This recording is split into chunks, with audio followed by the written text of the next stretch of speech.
Good morning. Good morning.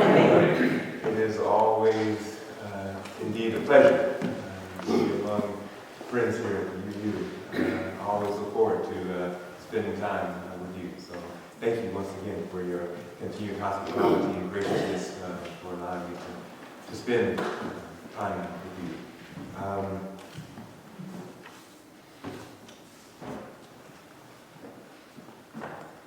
A reading from the Gospel according to Luke, chapter 4, verses 16 through 29.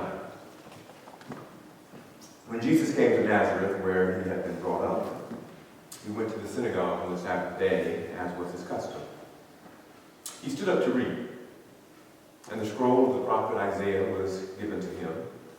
He unrolled the scroll and found the place where it is written, "The Spirit of the Lord is upon me, because he has anointed me to bring good news to the poor. He has sent me to proclaim release to the captives and recovery of sight to the blind, to let the oppressed go free, and to proclaim the year of the Lord's favor." He then rolled up the scroll, gave it back to the attendant, and sat down. The eyes of all in the synagogue were fixed on him. Then he began to say to them, "Today, this scripture has been fulfilled in your hearing." Everyone spoke well of him and were amazed at the gracious words that came from his mouth. They said, "Is not this Joseph's son?" Jesus said to them, "Doubtless you will quote me this proverb, 'Doctor, cure yourself.' And you will say, 'Do here also in your hometown the things that we heard that you did in Capernaum.'" And Jesus said, "Truly I tell you, no prophet is accepted in his hometown. But the truth is, there were many widows in Israel in the time of Elijah, when the heavens were shut up 3 years and 6 months, and there was a severe famine over all the land. Yet Elijah was sent to none of them, except to a widow at Zarephath in Sidon. There were also many lepers in Israel during the time of the prophet Elisha, and none of them were cleansed except Naaman the Syrian." When the people heard this, all in the synagogue were filled with rage. They got up, drove Jesus out of town, led him to the brow of the hill upon which their town was built, so that they might hurl him over the cliff. Always has fear of giving a sermon or a talk and people driving me out of town and to the edge of the cliff upon which the town is built, to hurl me over the edge of the cliff. This year's opening convocation speaker at Luther College was Karen Joy Fowler. Her best-selling novel, "We Are All Completely Beside Ourselves," was the required summer reading this year for all first-year students. In her convocation address, Fowler identified empathy, the ability to understand and share the feelings of another, as a Darwinian characteristic. As part of her assertion that empathy is a Darwinian trait, Fowler offered the caveat that empathy is actually only extended to those whom we consider to be like us, and that we often actually exhibit antipathy, animosity, and dislike toward those we consider to be other. This antipathy is often manifested in our mistreatment of fellow human beings whom we consider to be different, and our mistreatment of non-human animals whom we consider to be even more different than ourselves. We're all animals, right? But for some reason, non-human animals tend to register lower on our radar than human animals, right? In the Lucan account of Jesus' teaching in his hometown synagogue of Nazareth, we see Jesus' initial remarks received with praise and admiration, and his later comments received with rage and disdain.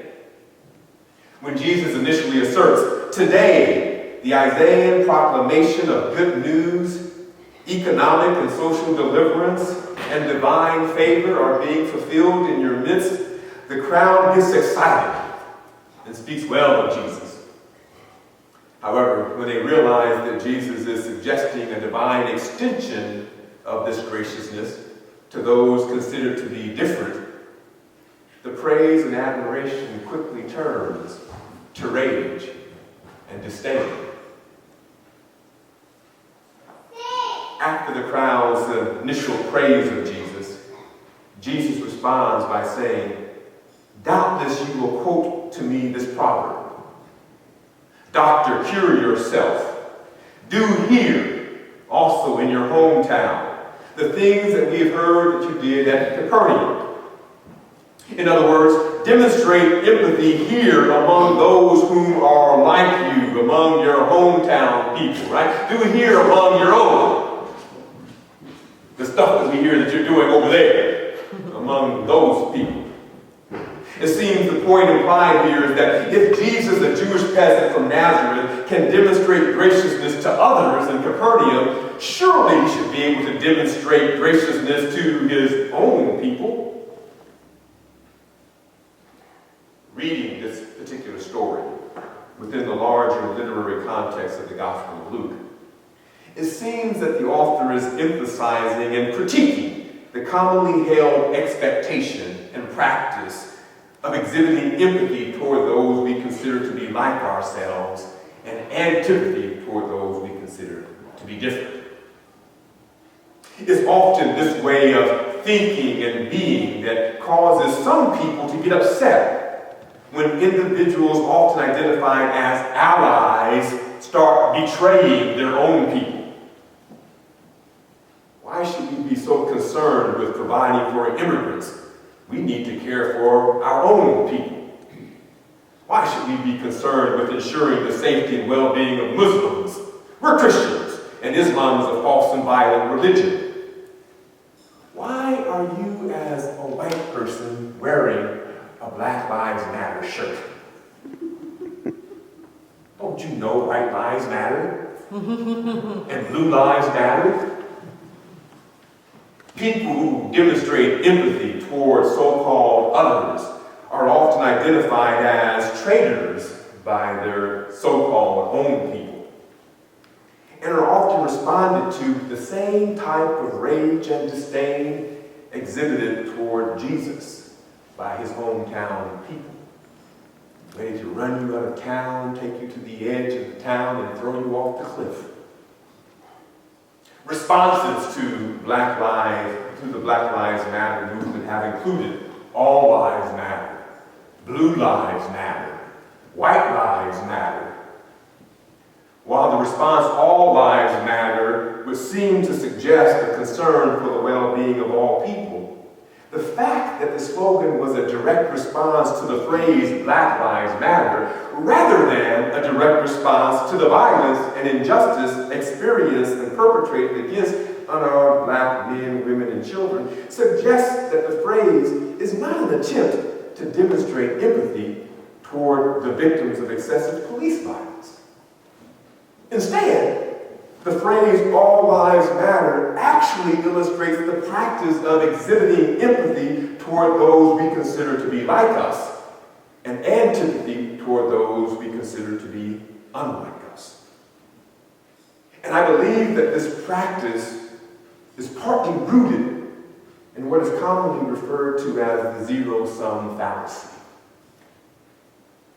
In game theory, zero-sum describes a game where one player's gain is a loss to all the other players.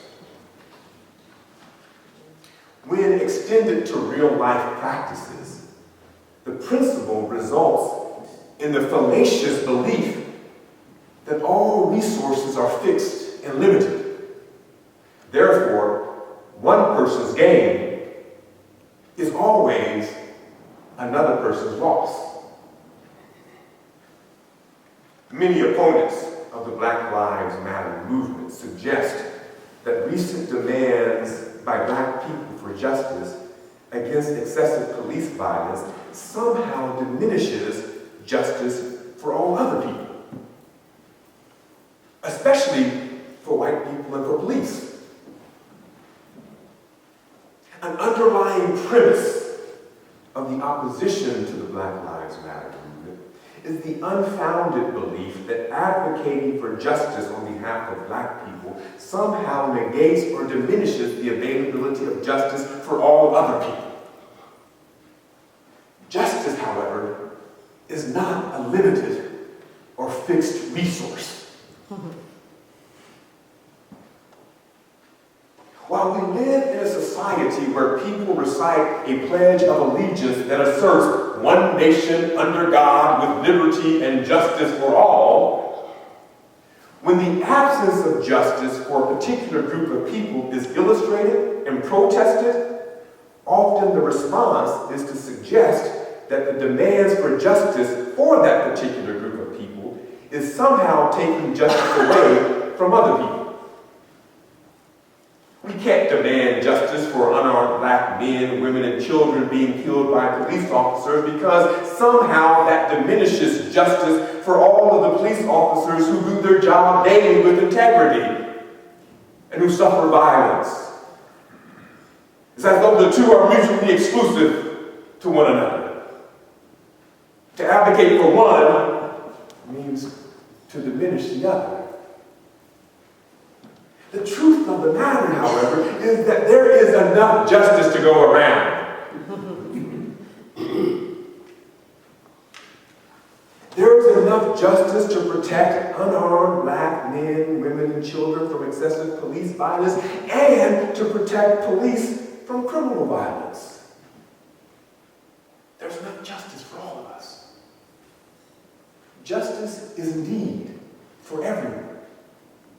And working to ensure justice for a specific group of people that is being denied justice does not diminish the availability of justice for others who are in need of justice as well. It's important for each of us to work for justice where we see it lacking. And to realize that while we each may be working for specific causes, the fight for justice for one group is not an opposition to justice for other groups. What the world needs is more justice, not less justice. We don't need the Defense of Marriage Act to protect one marital configuration. There's enough justice to protect and accommodate multiple marital configurations. We don't need a Religious Freedom Restoration Act to protect one form of religious expression. There is enough justice to protect multiple forms of religious expression. Advocating for one group in no way suggests that one is opposed to justice for other groups. Those who assume the fight for justice for black people is a diminishment of justice for all other people fail to understand the interrelatedness of life. Those who assume a fight for justice for Muslims is a diminishment of justice for Christians fail to understand the interrelatedness of all life. Those who assume a fight for justice for transgendered people is a diminishment of justice for cisgendered people fail to understand the interrelatedness of all life. Those who assume a fight for justice for non-human animals is a diminishment of justice for human animals fail to understand the interrelatedness of all life. Those capable of exhibiting empathy only toward those who are like them and antipathy toward those who are unlike them fail to understand the interrelatedness of all life. Martin Luther King Jr. said it best in his letter from Birmingham jail. Moreover, I'm cognizant of the interrelatedness of all communities and states. I cannot sit idly by in Atlanta and not be concerned about what happens in Birmingham. Injustice anywhere is a threat to justice everywhere. We are caught in an inescapable network of mutuality, tied in a single garment of destiny. Whatever affects one directly affects all indirectly. Justice is not a zero-sum game. There is indeed enough justice to demand and to ensure justice and liberty